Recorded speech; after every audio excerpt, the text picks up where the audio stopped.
يقدم الفلسطيني أشرف نعمان المحترف في نادي الفيصلي نفسه بشكل مميز هذا الموسم، وأدواره فعالة مع الفريق. كيف تتابع أسرته وأهل بلدته في وادي النيس ابنهم؟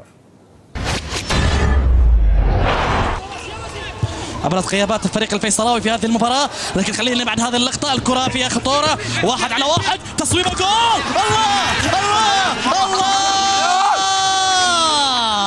أشرف نعمان، أشرف نعمان.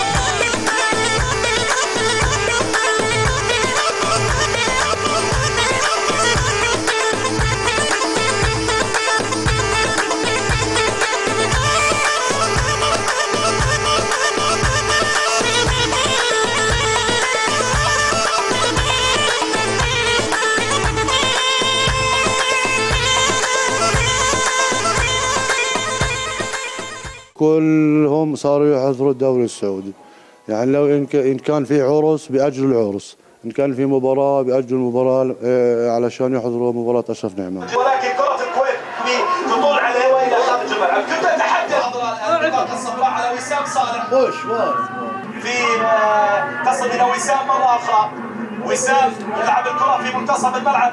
بشوفه بصير أعيط يوم بجيب جول، والله بصير أعيط الفرحة؟ والله.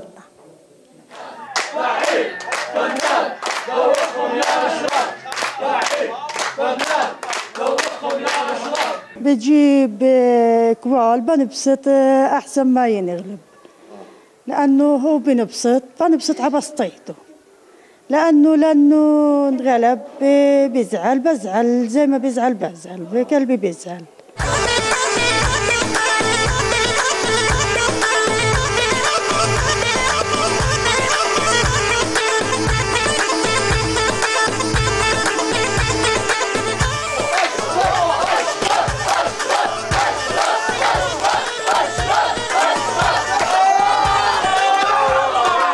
لما يكون في مباراة لأشرف بنرتب يعني وضعنا اليوم وبنخلص قبل المباراة، وفي بصير 8 تجول بالنسبة لأهل القرى.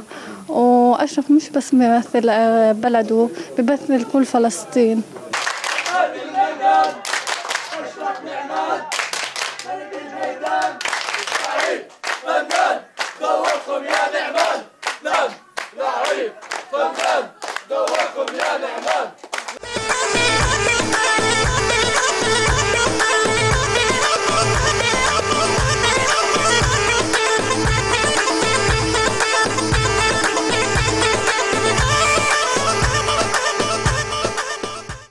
أشرف نعمان يمنع التجوال هنا في قرية وادي النيس أثناء مبارياته في الدوري السعودي.